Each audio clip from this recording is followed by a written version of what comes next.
Hello, this is John, welcoming you to the 2061st edition of the Enfield Talking Newspaper, Dateline, the 18th of August 2016. The readers this week are Caroline, Ali, Darren and me, John, with Colin on the controls. The editor was Phillip, and the production and distribution team is Lindsay, Jean and Phillip. Our title music is Country Rock Polka, composed by Pat Pree, Fernand Bouillon, Harry Breuer, and performed by Jean-Jacques Perret, and is used with his kind permission. The local news stories that we will be reading come from our local newspapers, the Enfield Gazette and Advertiser and the Enfield Independent, and are their copyright. The events information has been collated by us from other sources. There is just one local news headline this week: Fire drama. Quick-thinking Samaritan rescues woman and child from burning building. Before the news, we have one or two special news items and notices. First, the sunrise and sunset times for tomorrow, the 19th of August, are sunrise at 05:53 hours and sunset at 20:14. We also have some special notices from Enfield Vision and Deafblind UK. A notice from Enfield Vision. Please note that the forum meeting scheduled for Monday the 5th of September has been cancelled due to an outing that will be taking place on the same day. And now a notice from DB UK, Deafblind UK. DB UK is the only national charity whose main focus is on acquired dual sensory loss. All our services focus on unlocking the person behind the disability and on how we can work with deafblind people to achieve their aspirations, no matter how simple or how adventurous. We work with individuals who are 18 plus, their families and carers. We are a membership organisation offering advice, information and outreach services, including advocacy, a befriending service and social and support groups, all of which are free to access. For more information, please contact 0800 132 320 or info@deafblind.org.uk. Do get in touch with us to share your own news and special announcements. We love to hear from you, and if you have any comments about the Enfield Talking newspaper, please phone Diane de Jersey on 020 8805 6578. She is your listener's representative and will be pleased to help you. Now, Ali will read the first item of local news. Drama. Quick-thinking Samaritan rescues woman and child from burning building. A woman and child were rescued from the first-floor window ledge by a quick-witted rescuer as more than 20 people fled a fierce blaze in Farmers Green. Firefighters also rescued a man from the top floor of the 4-storey building in Green Lanes. He was taken to hospital, suffering from smoke inhalation. A member of the public dashed to find a builder's ladder so the stranded woman and child could escape as the inferno tore through the flats on Sunday. Resident Anthony Dunn, 49, who has lived in a first-floor flat above the parade of shops for 14 years, said, "I was asleep in my flat when I got woken up by the smoke.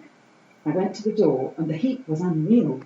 What was frightening was the intensity of the heat and smoke. I did panic a bit, but managed to get my 3 cats, grab my bike, and was able to get out at the back via the fire escape. I didn't see the rescues, but everyone got out all right.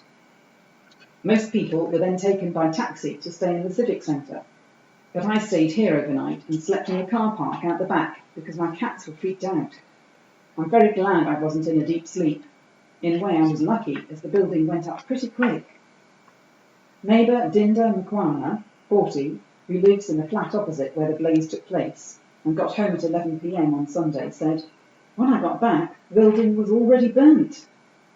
More than 35 firefighters fought the blaze, which damaged 2 flats on the 3rd floor and caused slight damage to 4 further flats on the 1st and 2nd floors.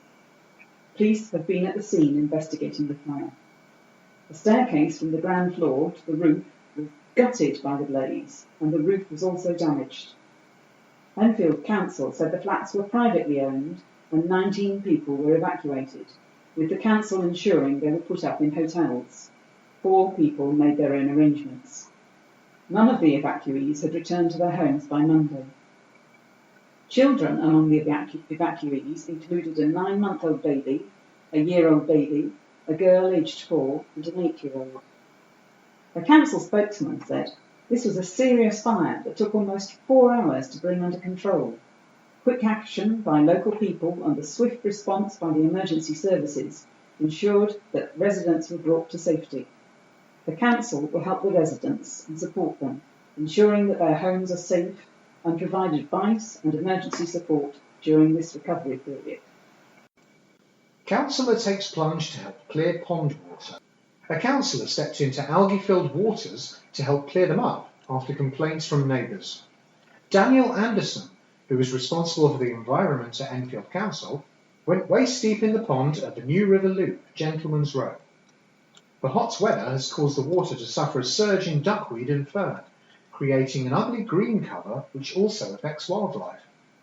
Emma Rigby, founder of community Facebook group Love Your Doorstep, where the complaints first surfaced, said she was pleased with the council's quick reaction. She said, "We had an anonymous post from a resident who said they were sick of the duckweed and other people joined in. The council got in touch and was straight on it with members of the parks team, which is good because since funding was cut, the river has got into a state. They really listened and it was a good collaborative effort. It was a horrible job to clear the weeds." The council say the recovered water foam will be composted and used in the borough's parks. To fight future build-up, a species of weevil that feeds on algae will be released into the river, and a mechanical pump will be constructed in the autumn to help to clear the water.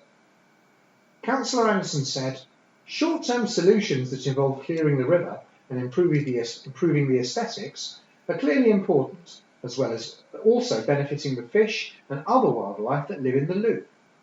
However, the council is also looking at more sustainable solutions, including introducing microscopic creatures that eat the algae and installing a pump system that will ensure that the river no longer stagnates." Pub meal made me ill. A woman has described her local pub as disgraceful after claiming eating there made her and her friends sick. Amanda Hill, who lives near the Greyhound in Enfield Lock, and her friends became unwell after eating dinner there on Thursday night. She says the following day she was so sick she had to wrap herself up in a quilt on the bathroom floor with a fan to keep her cool. But when she contacted the McMullans, who own the tenancy, she claimed she was told it was not the pub's responsibility.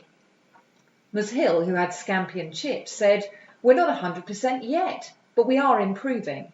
The food quality was such that even if it hadn't made me sick, we wouldn't have gone back. It looked like it'd been knocked together and reheated.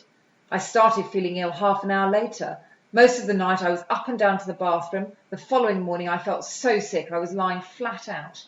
We haven't eaten properly since." She claims the pub managers ignored her phone calls and only responded when she said she contacted Enfield Council's environmental health team. They put it down to a winter bug, despite it being the hottest time of the year, and argued the illness was not from eating the food. Since the incident, she's been offered a £30 compensation voucher, but says she's no intention of going back to the pub. She added, "I don't want to be negative. I want to be able to recommend my local pub. But I want them to realise when they have problems, they should sort them out and look after their customers." Luke Davey of McMullans said, "The responsibility lies with the tenant, but they will investigate." He said, "The majority of items cooked were deep fried and were therefore heated well above the recommended cooking temperature required to ensure food is safe to eat. No other guests have expressed any concerns before or since, and no one at the pub is showing signs of illness. The Greyhound pub last received 4 stars in their last hygiene inspection in November 2015. Enfield Council spokeswoman Laura Berryman said they'd received a complaint and were planning to inspect the pub again as soon as possible. Olympian gold medalist puts teens through paces. Young athletes received Olympic quality training this week from a gold medalist. Tony Jimenez, Tottenham Hotspur goalkeeping coach who was part of the Spain men's football team which won at the 1992 Barcelona Games, put the teenagers through their paces at the club's Enfield training ground. The athletes, aged between 13 and 19, are part of the Spurs Club Foundation's Kicks programme in Haringey and Walthamstow, which uses football to promote education and employment among young people. As well as showing their skills, they were given the opportunity to ask Jimenez about the Olympic experience and what it felt like to stand on the podium as champion. Jimenez said, "At the time, I knew as a team we had achieved something great, but over the years my joy of winning has turned into pride. Growing up, I used to play football near my home all the time and knew at an early age I wanted to be a goalkeeper. Speaking to the young people I have met today, they all seem very passionate about playing, so my advice for them is to continue to work hard, get a good education and follow their dreams." Eduardo Espisha, a programme participant, said most of my family are from Spain, so when I told them I was meeting Tony Jimenez, they were very excited for me. We've all been following the Olympics closely, and hearing Tony's story was truly inspiring. I'm thankful for the advice Tony gave me. Richard Allicock, Community Development Manager of the Tottenham Hotspur Foundation, said, "Events like the Olympics can leave a lasting impression on young people. Creating positive experiences through sport goes a long way to inspiring young people to work hard and think about their futures." Good rating given to Hospital Trust. A lead of London Hospital Trust has been rated good by the Government Inspector. The Royal Free London NHS Foundation Trust was given the second highest rating overall by the Care Quality Commission, CQC, and the three trust hospitals, Barnet, Chase Farm and Royal Free in Hampstead, individually also received a rating of good. In the five main categories, safety, effectiveness, care, responsiveness and quality of leadership, the Trust was rated good in 4, with safety being listed as requires improvement.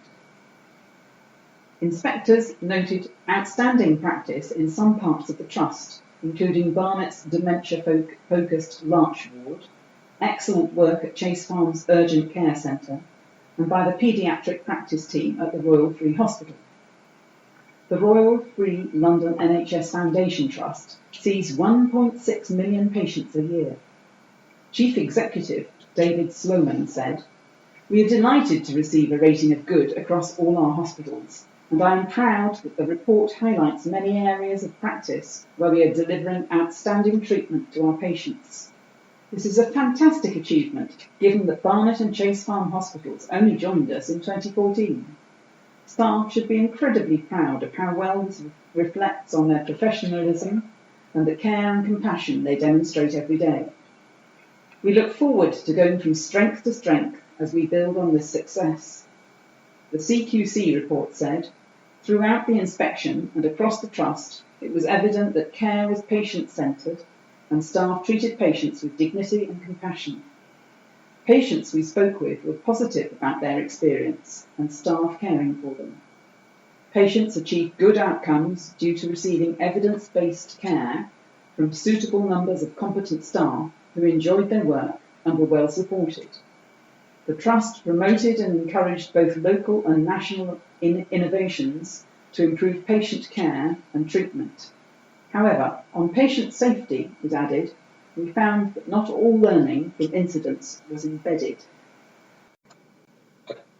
Paedophile jailed for raping 12. A paedophile has been convicted of the rape of a 12-year-old schoolgirl in Edmonton, just months after he had been released from jail for raping a 9-year-old. Abdel Razek Badran was released in 2015 after serving a 9-year prison sentence for child rape in 2003 and was found guilty of the latest attack by a jury at Wood Green Crown Court last week. The jury of 6 men and 6 women convicted Badran of raping the 12-year-old and sexually assaulting her after he approached her near Sandhurst Road on January 27th, claiming to be a security guard. The girl was shopping in the afternoon after school for cake ingredients for a school project. Badran told her that she fitted the description of a shoplifter and he needed to search her. The court heard that at the time she was on the phone to her mother, who rushed to the scene but could not find her daughter. Badran threatened that he had a knife and raped the schoolgirl in an alley near the shop. Just an hour earlier, he had told another 12-year-old girl in Shirley Grove that he was a police officer and that he was arresting her, and grabbed her wrists as he tried to take her to a van. She managed to escape, and the jury was shown CCTV of her running in the street, followed by a man on the bike the prosecution said was Badran. He was also convicted of assaulting the girl in Shirley Grove by beating, common assault, and 3 charges of breaching the sexual harm prevention order. The 33-year-old of Hadrian's Ride Ponders End will be sentenced on September 27. The court cleared him last Wednesday of the theft of a bank card belonging to the girl he raped. He was also cleared of 4 charges of sexually assaulting 4 11-year-old girls in Oakmere Park Potters Bar on November 9th last year, and found not guilty of breach of a sexual harm prevention order. Detective Inspector Mark Rogers of the Metropolitan Police Sexual Offences and Child Abuse Command said Badran posed a serious threat to young girls, and his conviction has made the streets safer. He added, "It is possible that he may have approached and even attacked other children, and I would urge them to come forward." He said the police took all allegations of sexual assault seriously, and specialist officers were trained to speak to anyone who has been the victim of sexual assault. Anyone who has been affected should anyone who's affected should contact police on 101. I've chased a rat down to the lobby. Smelly bins are attracting vermin, say residents. Residents are kicking up a stink about smelly bins at their Enfield homes. The offending bins are in the communal area of an estate at Guernsey House in Eastfield Road, Enfield Wash. 2 years ago, fed-up residents signed a petition to have the bins moved, and since then 40 residents living in the block have signed it. At the time, an Enfield Homes Communal Services manager said he was recommending a solution to make accessing the bins much safer and dealing with the issue of smell from the bins permeating into the lobby areas. Resident Errol Ovaiolu, who started the petition, has lived in the block for 12 years and is horrified by the conditions. "I feel sick every time I walk into the building, and the lifts stink because the smell travels inside and attracts flies."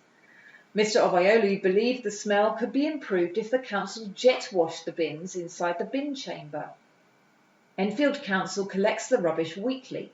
However, because the bin chamber is located on the ground floor, when the door is opened, residents complain that the smell travels into the building and lingers. Darlie Rodriguez, who lives on the ground floor with her 19-year-old son, said they could not open the windows because the smell fills their flat. She spoke about the living conditions that have made her want to escape to a friend's house when the weather turns bad. She said, "Imagine in the winter when it's raining or snowing outside. I can't go to my friend's house or say I'm staying here because my bins are full or smelly. You can't do things like that." There have even been sightings of rats in the building, which residents believe are caused by the overflowing bins. "I've literally chased a rat from the 7th floor down to the lobby. It was massive," Mr. Ovaiolu said in disgust. He reported the sighting to the council but said they didn't do anything about it. "When I put the rubbish out, I saw a rat by the bins," Ms. Rodriguez added. Mr. Ovaiolu has visited other blocks of flats in the borough to see where their communal bins are located in his quest to get them moved from inside his block. He's discovered that bins at estates in Oakwood and Southgate are located outside in a designated refuse area. A spokesman for the council said, "The major works scheme for Eastfield Road did not include improvements to the bin area in the initial specification. Following discussions with residents, the council has agreed to carry out additional improvements, which include installing a partition to the bin room, an extractor fan, and renewing the chute hopper. A separate specification has been drawn up for the works to the bin room, which will be completed in this financial year. The council said it would notify residents when it was aware of the timescale for the work and wished to apologise to customers for any inconvenience caused. Dan, 35, realises his game dream. Dan Norris may restore antique furniture in his day job, but he also has a passionate hobby, video game development. Now, after 2 years of evening work, the French polisher from Palmer's Green has seen his first mobile game, Sleepy Mouse, released in the Apple online store. Mr. Norris said he had been programming for fun since he was 9, but this was the only complete game he had made and his first creation to go on public release. It was downloaded 200 times on its first day last week. The 35-year-old father of 1 said, "I guess I'm a late starter. I've tried a few things before as prototypes, but wanted to see something through to the end. The ideas came from playing the big-name games, simple interfaces, cute characters, simple control. I wanted to create a fun game that was simple to play but utterly addictive, something that you can just pick up and play on the go and offers players something a bit different in terms of mobile game physics. I hope Enfield commuters and kids on summer holidays will all enjoy hours of entertainment." Sleepy Mouse is a two-dimensional physics-based puzzler where players have to bounce a block of cheese around obstacles to reach the snoozing rodent before he wakes. It is free to buy and play. Mr. Norris said getting it onto the iStore was a big moment, regarding it as an official mark of approval.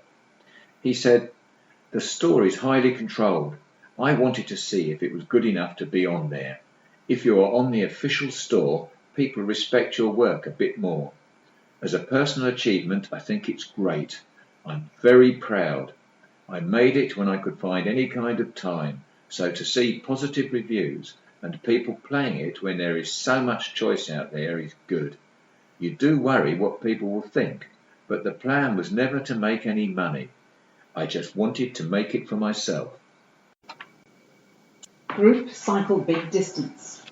A father cycled more than 500 miles to raise awareness of the rare disease that affects his friend's son. Simon McCartney, 39, from Enfield, joined 14 friends, including John Devlin, in doing the Make Time 500 cycle for the charity Harrison's Fund. Mr. Devlin's 4-year-old boy, Leonardo Devlin, was diagnosed with Duchenne muscular dystrophy in 2014. Duchenne muscular dystrophy is a rare genetic condition which affects all the muscles in the body, causing them to waste away. Harrison's Fund is currently backing 12 research projects in the US and the UK. Mr. McCartney said it had been gruelling, with combined climbs totalling 19,000 feet, but it had been worth it.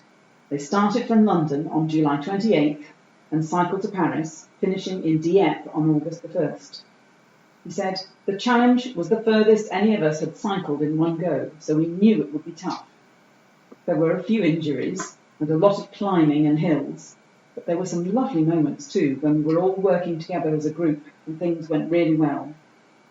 The team's initial target was to raise £8,000, but they have raised more than £11,000.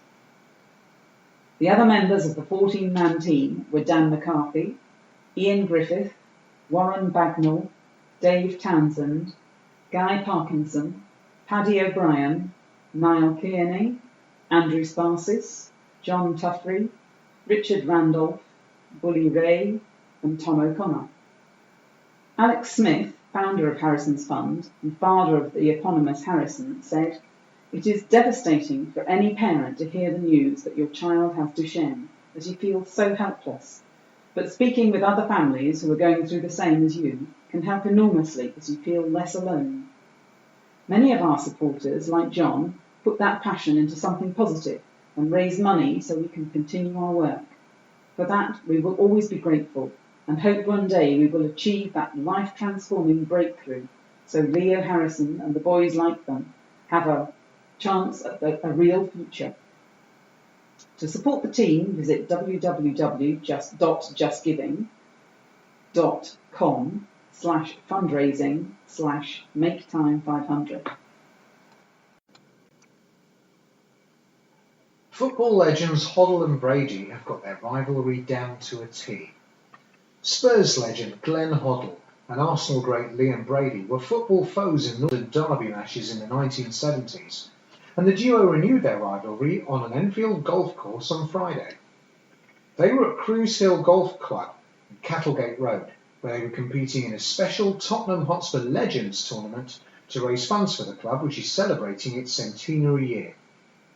Other famous Spurs players of yesteryear teaming off included Cliff Jones from Tottenham's 1961 double-win team, as well as John Lacey, Paul Miller, Andy Sinton and Clive Wilson, and former club physio Mike Varney, plus many others. Members of the golf club and guests paid for the privilege to play in the 18 teams skippered by the ex-soccer stars. The event also included a prize-winning auction, where club members and the public could bid for a shirt signed by Spurs' current first-team squad, and a football boot worn by Glenn Hoddle in his playing days. Parakeet. Bird uses CCTV to take selfie. A parakeet perfected his pout to take a selfie. The brightly coloured bird was caught peering into Enfield Council's CCTV camera in Pims Park. While some people go to great lengths to avoid the cameras, this little bird was keen to have his moment in the spotlight. Councillor Crystal von Younger said, "Our feathered friend is clearly not camera shy and has no problem with providing us with a close-up." Watchdog gives low rating to Health Hub. Medical Centre is not managing patient risk. One of the biggest healthcare services in Enfield has been told it requires improvement by the government inspector. Park Lodge Medical Centre in Old Park Road, Palmer's Green, which provides medical services to 8,700 people in Enfield, according to the Care Quality Commission, or CQC, has been given the second lowest rating in an inspection published on August the 4th. The CQC said their inspection, which took place in March, found risks to patients were not all well managed. It particularly criticised checks when recruiting new staff and training in safeguarding and infection control. It said basic life support training for all staff was lacking, and management had failed to act on recommendations from fire risk assessments and reports on how to prevent the disease Legionella. Park Lodge was further condemned after it was found it did not have a defibrillator on the premises or a suitable risk assessment of the need for one. They were particularly criticised for the way they dealt with patients with mental health issues, as only 46% of patients with illnesses had a full care plan in their record of the preceding 12 months, compared with a national average of 88%. The report said, while they were able to explain their role and responsibilities in regard to safeguarding, not all staff had been formally trained in safeguarding children and adults. The practice did have a programme for staff to receive this training, though no timescale had been set for staff to complete the learning. There was an up-to-date infection control audit, but we were not provided with information to confirm that all staff had received up-to-date training. The practice had carried out a fire risk assessment, but could not show that it had acted on the recommendations therein, nor did it carry out regular fire drills. Not all staff had received basic life support training. The practice did have a programme for staff to receive this training. However, no timescale had been set for staff to complete this. The medical centre was praised, however, for the caring nature of the staff. The report said, patients said they were treated with compassion, dignity and respect, and they were involved in decisions about their care and treatment. We saw that staff treated patients with kindness and respect and maintained patient and information confidentiality. Park Lodge Medical Centre have been contacted for comment. Sitkin points finger at misleading Tories. A deal to secure a key site for the massive £3.5 billion Meridian Water Redevelopment Scheme in Edmonton has been successfully clinched by Enfield Council. But an accusing finger was pointed by the Labour Council's cabinet member for regeneration at the Conservative opposition this week, claiming the Tories could have undermined the local authority's bargaining position in tough negotiations for the Phoenix water site. Alan Sitkin claimed that misleading assertions made by Tory group leader Terry Neville and other opposition councillors that failure to compulsorily purchase the land would lead to a bidding war and force the council to pay over the odds sent the wrong signals about our intentions. In the end, we acquired the land at a reasonable price, one which will provide Enfield Council with a good profit when the land is redeveloped, said Mr. Sitkin. Students record advert for radio. 4 students will have their voices heard around the city after being chosen for a radio advert. The pupils from Capel Manor began at the KISS 100 studios in London to encourage young people from across London to come and study at the Enfield College. Lucy Luck, Nathaniel Mackenzie, Tolga Actus and Zora Pereira, who are all currently studying at Capel, were given a guided tour of the Soho studios, which host Heat, Magic and Planet Rock. Tolga said, recording an advert at KISS 100 was truly a rewarding moment. Cop shooting inquest. A man died after being shot 5 times by police, an inquest heard on Monday. James Fox, 43, of Piccadilly House, Cedar Road, Enfield, was killed by police in September after reports that an armed man was threatening to shoot someone. The jury of 6 women, 5 men, was sworn in at North London Coroner's Court in Barnet. The inquest resumed yesterday. Concern grows in search for missing girl, 15. The parents of a missing 15-year-old girl with Enfield links who vanished from her Midlands home a month ago have made an emotional appeal to find her. There have been no confirmed sightings of Veronica Spurcia since the teenager was spotted near the Tesco Extra in High Street, Ponders End, on Wednesday, July the 27th, and at the KFC fast food restaurant in Brixton, South London, the following day. Police believe she may be in Enfield. Her family moved from Enfield to Kettering, in Northamptonshire, a year ago. The former pupil of Kingsmead School in Southbury Road, Enfield, has been missing from her home for nearly a month after disappearing on July the 21st. Her anxious father, Anton, made an emotional appeal yesterday, Tuesday, for his daughter to get in touch. He said, "Papu is asking you, Veronica, to come home. No one here is angry or mad for what you did. Please come back and don't be angry with your mother, Eleanor, who loves you very much, with all our love. Your family cares and is waiting for you to come back home," he added. Northamptonshire Police have set up an incident room, and a team of 20 officers in the East Midlands and London are working round the clock to find Veronica. Detective Superintendent Elliot Foskett, who is head of crime at Northamptonshire Police, said, "We strongly believe that Veronica is in the Enfield or Brixton areas, and we are appealing for people living there to contact us if they know of her whereabouts. We are extremely concerned for Veronica's safety, as we have had no sightings now of her for almost 3 weeks. We are hoping that someone out there can help us to find her." The 5-foot-tall girl, who is also known as Rachel, has long, straight black hair and brown eyes. She was wearing dark leggings and a black top when she was last seen. She sometimes approaches people near fast food restaurants, saying she has lost her phone and asking to use theirs.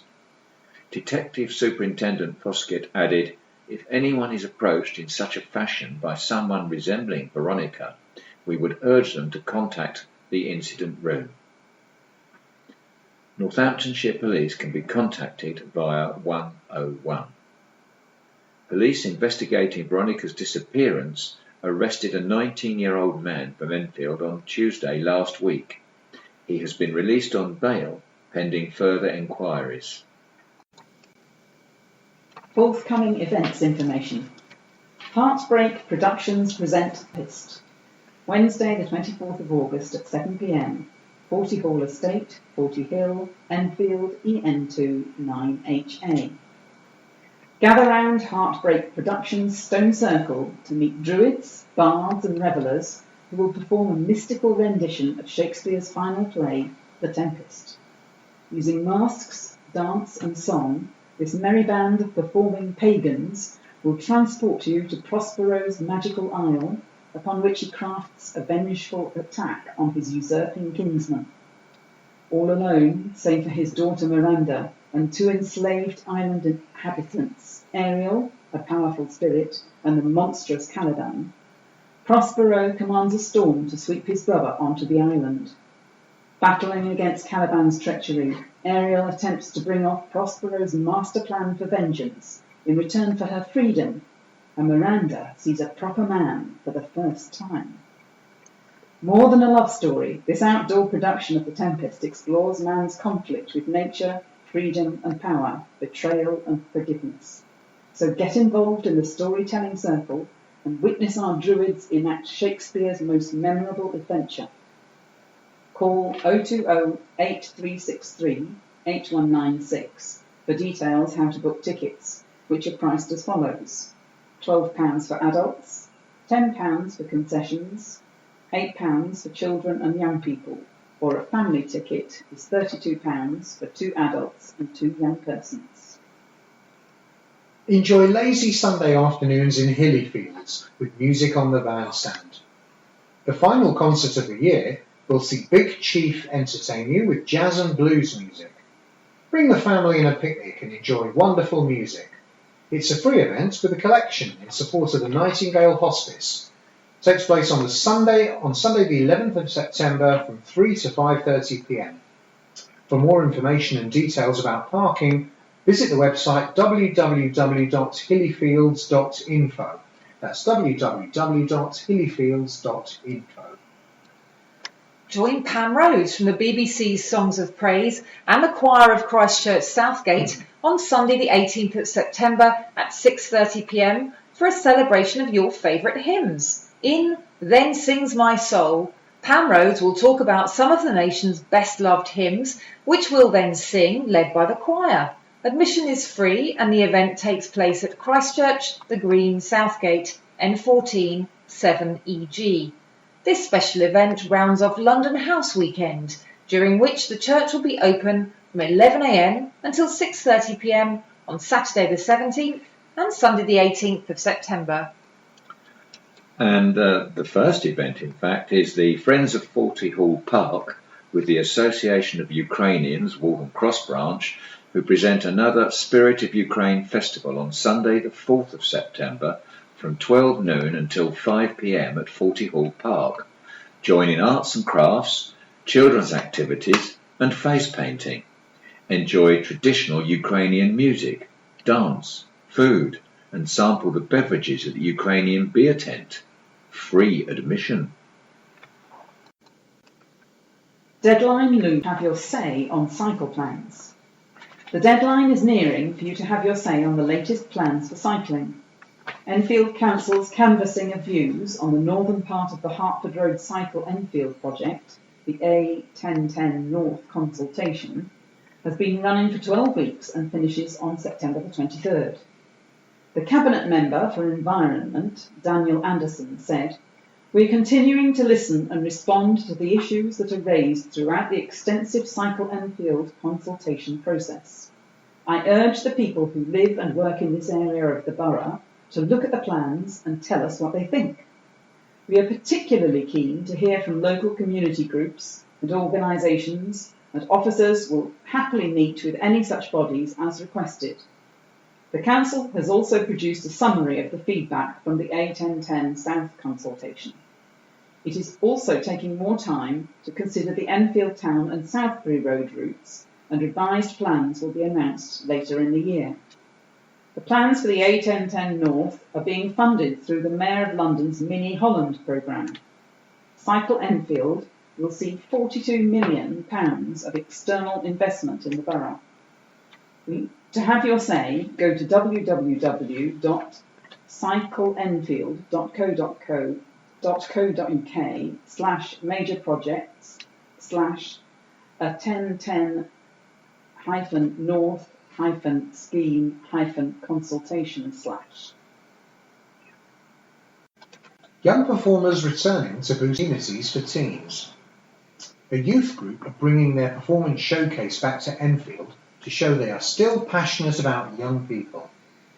Aviard Live will bring together actors, rappers, singers and dancers from across London, aged between 14 and 19, to perform in the Millfield Theatre in Enfield on September 3rd. One of the organisers, youth worker Dominique Edwards, said she feels, having grown up in Haringey, there are limited opportunities for creative teenagers to shine, and she hoped that this performance would provide that chance. She said the show, now in its second year, is running at a significant loss, but they wanted to keep it going and look at the bigger picture. She said, "We are passionate about young people and their development. There have been lots of cuts in Enfield, and young people are getting the wrong end of the stick. There are loads of young people out there who want to do their best. We are an organisation who want to help." Ms Edwards said the winners in each category, competitors are split into lyricists and musicians, would take home £150, and their auditions and workshops are underway. For information and tickets, visit www.aviard.co.uk/live. A force to be reckoned with. Police Open Day aims to connect with community after switching stations. It was thumbs up from residents for the long arm of the law at a fun-filled open day held by Enfield Police. The free event last Friday at Edmonton Police Station in 4 Street was packed with displays by officers. Members of the community got the chance to meet their local bobbies, find out more about their different jobs, sit behind the wheel of a police car and a fire engine, and see horses from the Met's Mounted Division and dogs with their handlers. There was also a fly past by the Met's Air Support Team and an abseil by officers down the side of the building, plus crime prevention stalls and face painting. The annual Open Day is normally held at Enfield Police Station in Baker Street, but the venue was switched this year following a survey which revealed low public confidence in Edmonton's police compared with other parts of the borough. The aim was to build trust and foster improved police-community relations. PC Hayley Nunn said, "We wanted to invite residents of Edmonton to let them know we're here to support them. We want to help them and show them the different commands we have at the station." The Edmonton team have taken to Twitter to engage more with the public by updating them on upcoming events and tweeting about latest burglaries in the borough. They also tweet about the day-to-day activities of the force, such as the work of the response team. PC Nunn said that the numbers of neighbourhood officers on the streets had been reduced, largely due to budget cuts, but additional support would have to be implemented soon. "We have our dedicated ward officers who are always out on patrol, and we've just been told there'll be an extra officer for each ward. This will be really helpful," she added. If you mess with us, you'll pay the price. Council's warning to fly tippers. Little outs and fly tippers who dispose of their unwanted rubbish on Enfield streets are being warned by the council. Mess with us and face the consequences. The council is getting tough with litterbugs and fly tippers as part of a zero tolerance approach. Last month, the local authority issued 729 £80 fixed penalty notices for littering, as well as a £200 fixed penalty notice for fly tipping. And as part of a campaign against the rising tide of filth, it has launched an out-of-hours hit squad of rubbish busters to patrol the streets, identifying and removing grot spots and tracking down and fining offenders. Those who fail to pay the penalty notices issued by litter enforcement officers and the waste enforcement unit risk being taken to court. Harsher fines could reach £50,000, with some fly tipping offenders receiving a prison sentence if convicted. Domestic waste and unwanted household items dumped on the street account for a large part of the problem. In one case, a resident of North Road, Lower Edmonton, received a fixed penalty notice after dumping several bin bags of rubbish, a broken vacuum cleaner and a mop and bucket in the street. We spend £4.5 million a year on keeping our streets clear, and we take a zero tolerance position on those who think it's okay to dump their rubbish all over them for us to pick up, said Daniel Anderson, the Council's Cabinet Member for Environment. This enforcement operation shows we are actively targeting offenders and tackling this vile antisocial behaviour. We also urge residents to report fly tipping to us through Enfield Connected on our website, so we can remove it quickly and provide us with the details of the individuals they believe are responsible for fouling our fantastic borough, he added. To report fly tipping and other environmental problems, go to www.enfield.gov.uk. Report hails After Club. An after-school club are happy after they received an improved rating this week from the government inspector. Ofsted have published their report on grassroots play, Tottenhall, which is attached to Tottenhall Infant School, rating it good after their inspection on July the 15th, having found it requires improvement 2 years previously. The positive outcome means all 9 groups in Barnet, Enfield and Haringey, run by Grassroots Play, are now rated good or better. Frank Kotak of Grassroots Play said, "We didn't really agree with what they said last time, but now we are happy with the result. We continually look for ways of improving ourselves. We are always up for change." In the report, Ofsted said, "Children have fun and enjoy their time at the club. They settle well and make choices from a range of resources and challenging activities, which promotes their confidence and self-esteem.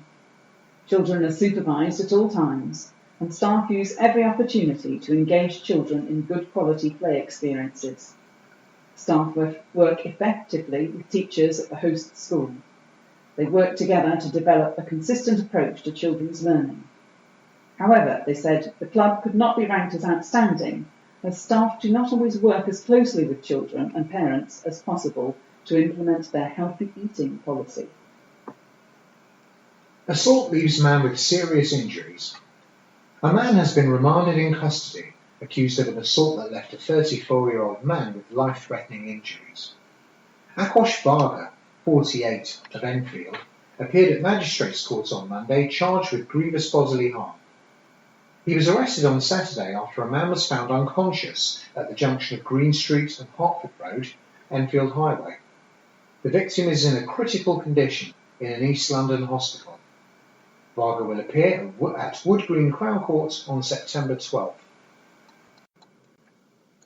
Too much monkey business? Not yet. There's been plenty of monkeying around since the addition of 3 marmosets to a college's growing zoo. The playful primates have joined the menagerie of exotic animals at Capel Manor College in Bullsmore Lane, Enfield. The trio, named Rattler, Basset and Red, are settling into their new home in a purpose-built enclosure which forms part of the college's zoo gardens as part of the animal care and management courses it runs for students. There are now more than 260 animals at the college, with the exotic collection, including bearded dragons from Australia, South American maras related to guinea pigs, and meerkats. The marmosets and the other animals are used to help students gain experience and learn about animal behaviour, managing zoos, and animal husbandry. The marmosets were rehomed by the college, having been rescued by Monkey World in Dorset. Malcolm Goodwin, Deputy Principal, said, "These new monkeys, as well as other new animals that have been arriving at the college, are all really well looked after by our students and play a vital role in the students' personal and professional development. The animal care and management courses are part of the Princess Royal College of Animal Management and Saddlery. More than 500 students were on the course last year, and the college is expecting the same figure this year. Capel Manor is also known for the horticulture and landscaping, garden design, floristry and arboriculture courses it runs." Former patients working for Trust. 8 former mental health patients have returned to work at the Trust which treated them. Barnet, Enfield and Haringey Mental Health NHS Trust, or BEH for short, have employed the Community Support Engagement Workers, or CEWs for short, to provide support to patients and advice for other members of staff. Claire Groves, one of the CEWs who works in Enfield, said, "Recently I went with a nurse to do a home visit for an individual who has OCD, which is something I have experience of. He was against therapy and medication, and he was too frightened to talk about his condition because he felt embarrassed by it. The nurse gave me some time to talk to him. I was able to explain my experience. It's these kinds of scenarios which help define the role for me. Situations where I can help other people around me who are dealing with thoughts I have had, which I can understand. With every day on the job, I am gaining more confidence. When I first started, I was very nervous. I wasn't sure when it was appropriate for me to say something which might be of help. But now I'm learning there aren't any rights and wrongs. It all depends on the person in the room and how best I can approach the situation to help." BEH Chief Executive Maria Kane said, "The contribution our CEWs make to the organisation is invaluable because as a patient they will have insight which health professionals may not." Grant provides boost for theatre project.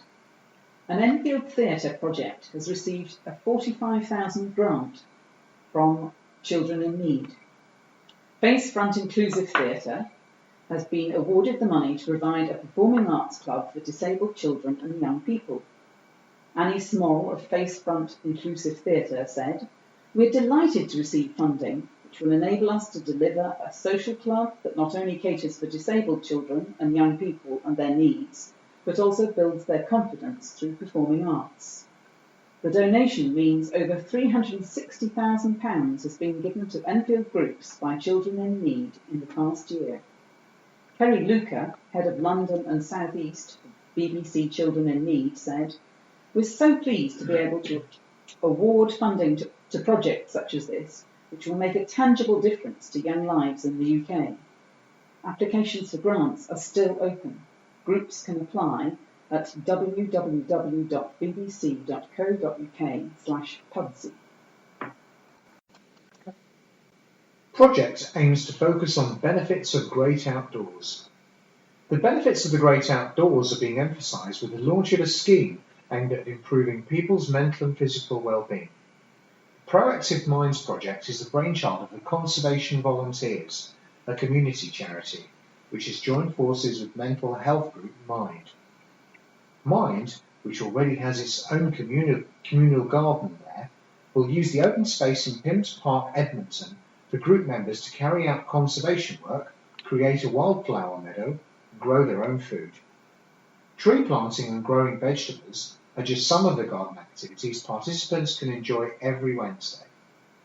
The project welcomes people from the community, whether they need support or simply want to spend time outside, explained Katie Mabbott, Proactive Minds team leader. During the first session, which started a fortnight ago, visitors to the park took part in a butterfly survey and spotted several species, including large whites, meadow browns and speckled woods. They also planted an orchard in the communal garden. There is already a green gym in the park, which is free to use, to encourage residents to visit the park more frequently. Katie added, "Proactive Minds is great because participants not only benefit from better mental health and well-being, but also the community ends up with a better outdoor space for everyone to enjoy." We are thoroughly looking forward to meeting and registering more volunteers at our future sessions. The project is expected to run for 2.5 years, with other schemes due to be rolled out in the boroughs of Hackney, Hounslow and Newham. Jail for priest guilty of sex crimes. A former Catholic priest who committed 27 sex crimes against 13 children dating back to the 1970s has been jailed. Phillip, 67, was sentenced to 12 years behind bars on August the 10th for sexually abusing 2 children at Vita et Pax in Cockfosters. He was also convicted of assaulting children between 1971 and 1977 when he worked for Lambeth and Wandsworth councils. Temple pleaded guilty at 20 counts of non-recent sexual assault at Croydon Crown Court and 7 like counts at Woolwich Crown Court last week. He also admitted 2 counts of perjury during 2 trials in 1998 and 1999 in which he was acquitted. Judge Christopher Hare said he viewed Temple's move to become ordained as a Catholic priest as an aggravating factor. Sentencing at Woolwich Crown Court, he said, "You of course exploited the opportunities your deceit as to your character had afforded you, not only by sexually abusing children, but, as a priest, by lying on oath to deny the truthful accusations brought against you by one of your victims. Your actions as a priest demonstrated that in truth you were a wolf in shepherd's clothing." The judge acknowledged Temple's remorse, but said it had come far, far too late for those who suffered at your hands. One of Temple's victims described him as a skilled liar and manipulator with sociopathic qualities. The man, who cannot be named for legal reasons, said he'd seen Temple as a father figure.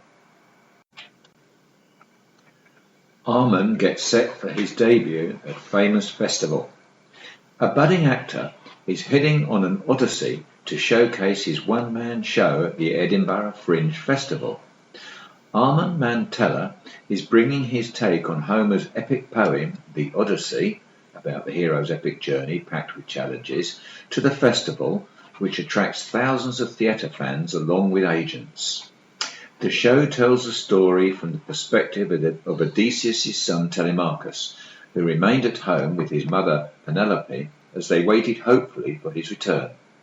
The show has been given a twist to relate it to the 21st century, says Arman. "It's my first time in Edinburgh," he said.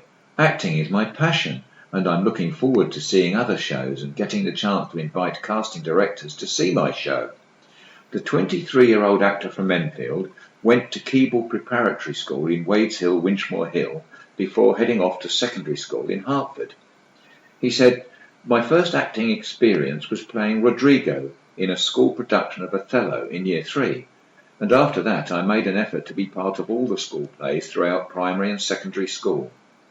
He then joined the Palmer's Green-based amateur Acorn Theatre Company, appearing in The Little Mermaid and Grease at the Intimate Theatre in Green Lanes. "It was a great way for me to stay in an acting environment now that I was no longer at school, and they were a really great group of people to work with," he said. He spent 2 years auditioning and won a place on the 3-year acting course at the Arts Educational School in West London. Since leaving drama school, he has appeared in Channel 4's promotional film for its Paralympic coverage. He played the role of a sparring partner for a US martial arts star in the footage filmed at the Excel Centre in London's Docklands. He used to train with martial arts group Team Jump Boat in Enfield Lock and said it was very inspirational to hear about the Paralympians and their story. He also appeared in Fox TV's Tyrant in a shoot which took him to Budapest for a week. He played a member of a group trying to take down the government. Arman is busy rehearsing the Edinburgh show and is looking forward to seeing the audience's reaction. "The first night I played for 8 people, and the next night it was an audience of 50, he said. "You have to adapt the show." The Telemarquee is being staged at the Etc. Theatre in Camden High Street at 12:30 p.m. daily until Sunday, and at Greenside in Edinburgh's Infirmary Street at 4:05 p.m. from August the 22nd to the 27th. Man accused of trying to kill his pregnant partner. A man accused of trying to kill his pregnant partner appeared in court with significant injuries. Petar Petrov was charged on August the 9th with attempted murder and attempted child destruction and appeared at Highbury Coroner Magistrates Court the following day. Mr. Petrov, 30, appeared dressed in a hospital gown with a large purple cast on his left arm and his right arm also bandaged. He had a black left eye. His partner, who lived with Mr. Petrov at Densworth Grove, Edmonton, is still in a critical condition in hospital with head injuries and stab wounds, according to police, who were called to the address on August the 5th. Mr. Petrov, who required an interpreter in court, was ordered to remain in custody until September the 7th, when he will appear at the Old Bailey. Now the letters. We've got a letter from Mrs. Lindsay Rawlings from Palmer's Green, and the headline is, "All I'm trying to do is be honest and pay what I owe." I owe Enfield Council some money, not a fortune, and I'm trying very hard to pay it. Some of this relates to a parking ticket, which was not on my car, so the first I knew was when I received a notice to owner a month later. I emailed back immediately, explaining the circumstances, but not disputing the ticket. However, the automated payment system will only let me pay £110, the full amount. This has been now dragging on since the beginning of July. I've emailed, tweeted, and have been told there is a backlog of emails to be dealt with. The remaining money is supposedly for council tax. On June 28th, I replied to an email from Revenues agreeing to them using my bank details to set up a direct debit. At 6:36 p.m. on Friday evening, I received a message to my mobile stating that my council tax was in arrears. This can only be so if the council has not set up the direct debit, which I agreed to. Looking at the latest population figures for Enfield, I believe that if just 1% supposedly owes a similar amount to me, then the figure comes to nearly £1 million. NSL Parking appears to have been rewarded for their backlog with a new contract. When I complained earlier about the way my council tax complaint had been handled, even the council leader's office agreed that it was difficult and frustrating trying to get through by phone. I'm trying to be honest and pay what is owed, but it seems that Enfield Council is happy for me to appear as a criminal. 2 letters about the need to improve traffic management. The first from Councillor Terry Neville, leader of the Conservative group at Enfield Council. I refer to the letter from Kay Brown, this does have wide support, Advertiser, August 3rd, in connection with the cycle scheme. The writer takes me to task by saying that the scheme proposed for the A105 does have support. Yes, of course it does have support, but crucially it doesn't have majority support, and that was clear from the Council's own consultation carried out last year, which was reinforced by the referendum conducted under strict rules by Enfield Southgate MP David Burrows. This has been augmented by a series of public meetings, at none of which was there anything like a majority of people articulating support for the scheme, in fact quite the reverse. There is no support within the Conservative group for the present scheme, and the fact remains that Labour has no electoral mandate for it. Of course, Mr Brown is right to talk about traffic congestion. We're only too aware of it. But what we need in this borough is far better traffic management. To take a very simple example, a full and properly enforced yellow box junction at the entrance to the Enfield Town Centre junction with the Town, Church Street and Southbury Road would go a long way to easing the movement of traffic in that area. That is, of course, on the doorstep of the Civic Centre, but nobody has yet taken the initiative to install it. We also have numerous examples of unsynchronised traffic light controls across the borough, all of which add to the problems of congestion. All common sense tells me a scheme that forces buses to join a traffic lane, which will contain all other types of vehicles apart from cycles, with little or no facility for overtaking, is bound to bring more, not less, congestion. How, may I ask, is that serving the people of Enfield? The second letter on the subject is from Claire Rogers, from Better Streets for Enfield, Devonshire Road, Palmer's Green. 3 recent car accidents in Palmer's Green are the visible tip of a far bigger problem. In Enfield, cars rule our streets. You see it everywhere, from the misery of rat running on residential roads to the impossibility of safe walking and cycling along major routes. Cars can be useful servants, but they make terrible masters. A city can be friendly to cars or friendly to people, but it can't be both, said Enrique Penalosa, former mayor of Bogotá. People-friendly street design is the one way to get the balance back. We need borough-wide 20-mile-per-hour restrictions, allocated road space for all-age cycling, narrower carriageways for motor traffic to discourage speeding, better pedestrian crossings, and rat runs to be closed, and so on. Only when people are given priority over traffic will we be able to start enjoying our streets again. The consequence will be fewer people wanting or needing to drive shorter journeys. Let's reclaim an Enfield where a great-grandmother can cross the road unaided, anyone aged from 8 to 80 feels safe riding a bike, and children can once again play out on their own pavement. The reign of the car should be consigned to the last century. And I have a letter from Councillor Crystal von Younger, Enfield Council, Cabinet Member for Community Safety and Public Health, and the heading is No Excuses for Domestic Abuse. She writes, further to your piece on victims of domestic violence, under the heading Campaign aims to keep women safe from abuse, Advertiser, August the 10th, I would like to reiterate that any kind of abuse is unacceptable, and I urge victims to seek advice and support. Enfield Council and its partners have just launched a campaign to highlight the issue of domestic abuse called He Doesn't Love You If, which is particularly focused on young women, helping them to recognise the warning signs of abusive relationships and where to seek help.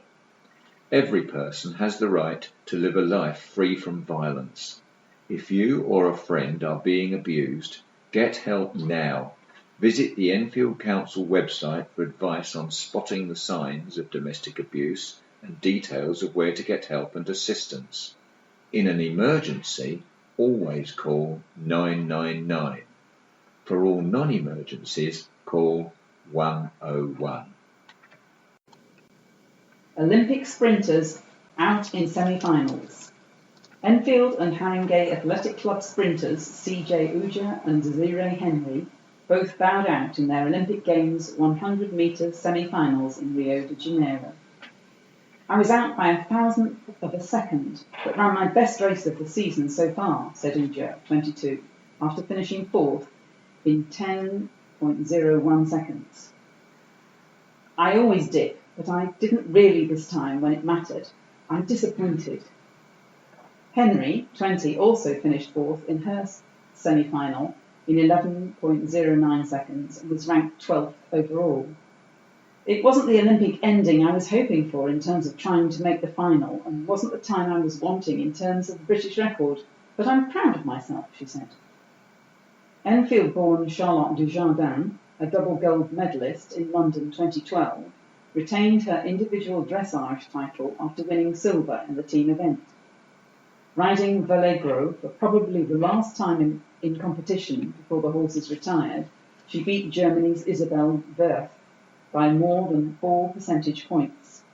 It was an amazing feeling, said Dujardin, who had combined with Carl Hester, Spencer Wilton and Fiona Bigwood to finish second to Germany in the team event. He, Vallegro, really looked after me and helped me.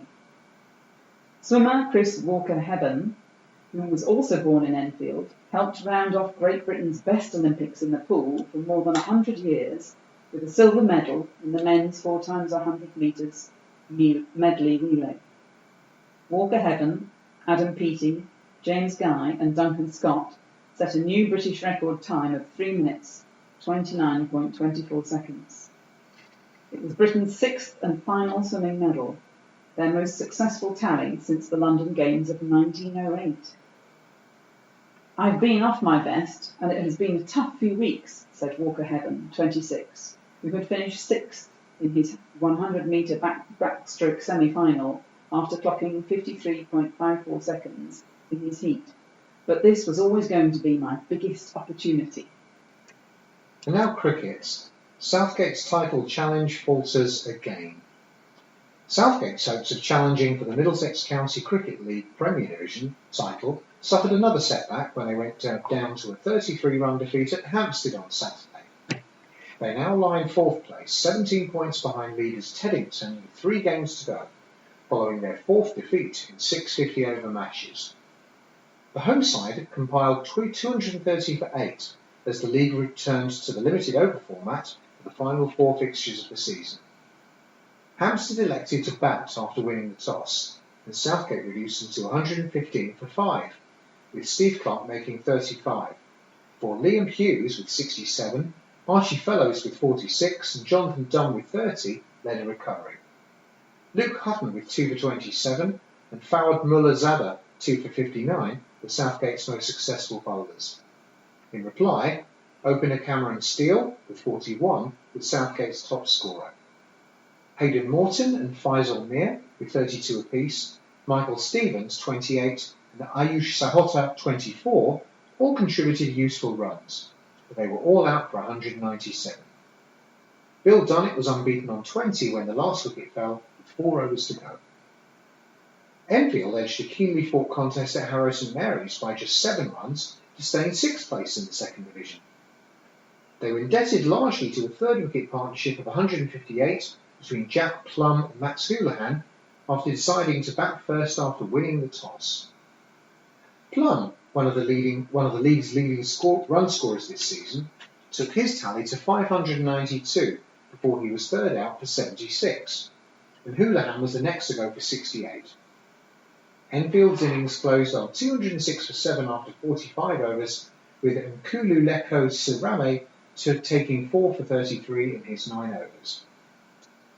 Jake Dudding with 5 for 34 and Ryan Cunningham with 4 for 32 then did most of the damage with the ball as the visitors dismissed Harrow St Mary's for 199 in 44.2 overs.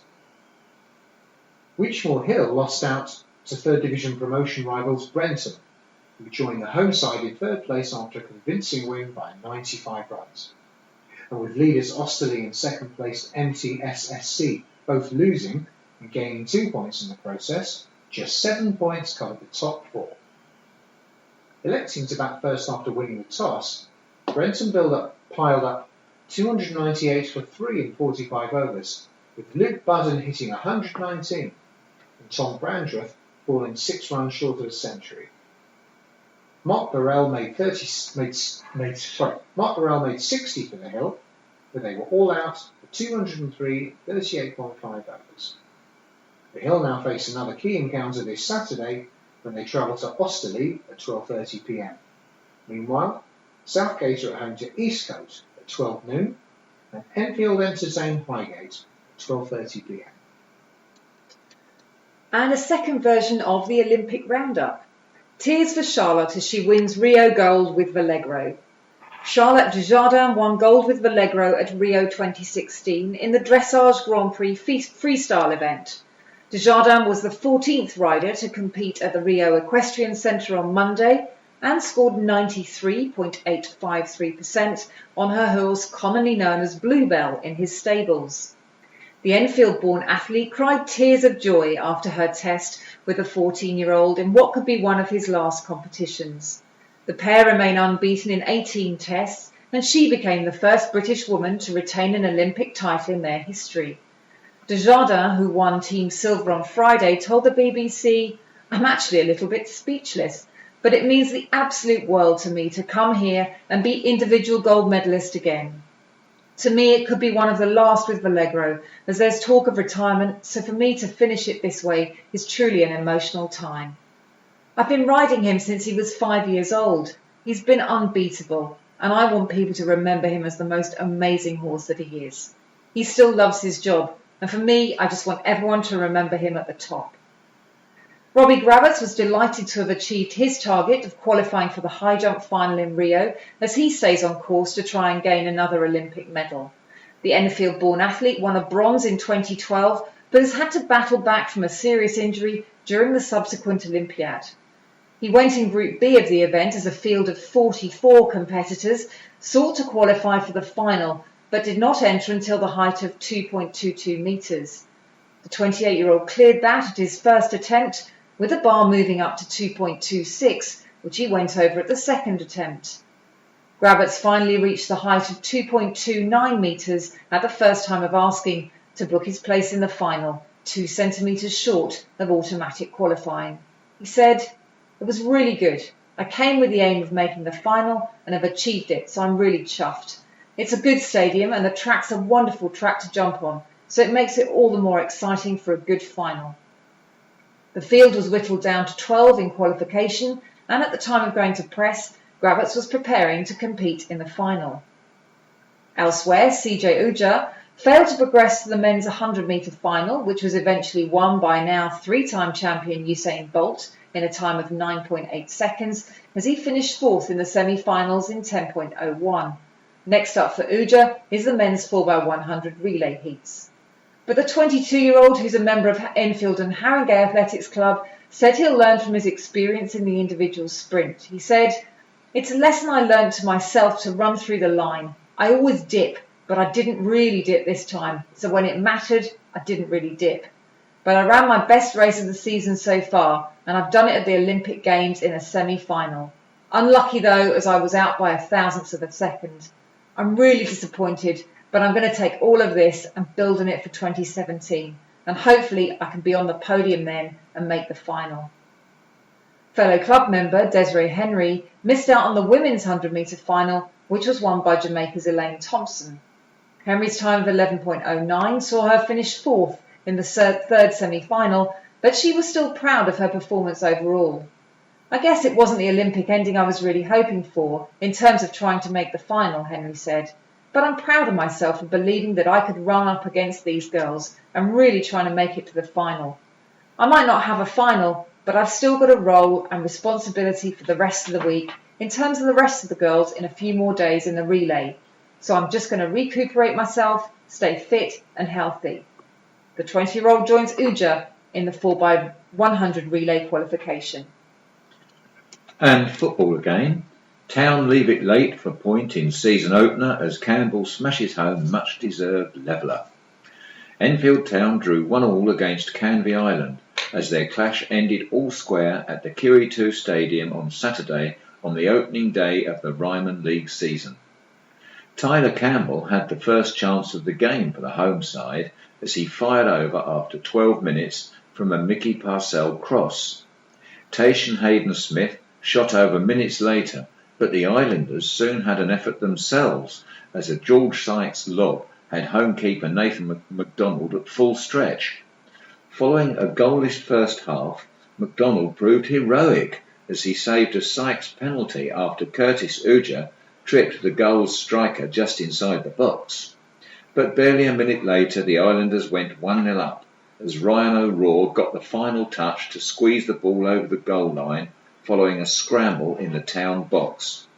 Town, however, came back strongly, and a Kelvin Bosman effort was deflected over for a corner by a goals defender as Enfield kept pushing for the equaliser.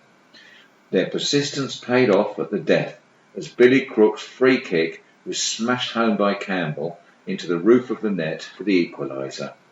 Bosman, who signed for the club last week, was given his debut against Canvey.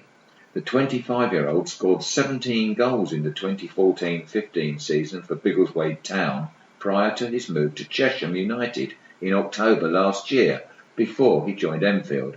Tom Collins, who also joined Enfield last week, was named in the squad to face the Islanders. The former Stevenage striker signed from Hayes and Yeading United after his third spell in West London. Collins has also spent time at Bishop Stortford, Tunbridge Angels, Wealdstone and Hampton and Richmond Borough. Town will travel to Burgess Hill Town on Saturday for a 3 p.m. kick-off before hosting Kingstonian on Tuesday at 7:45 p.m. Enfield have also been drawn away to the winners of Aylesbury v Hanwell Town tie in the first qualifying round of the FA Cup. Last year, Enfield had a good run in the Cup, but were knocked out just short of the first round proper after an away defeat at Chesham. The tie is due to be played on Saturday, September the 3rd. We have reached the end of our programme for this week. Thank you for listening. So from the team of Caroline, Ali, Darren and me, John, and Colin and Peter on the controls, it's goodbye.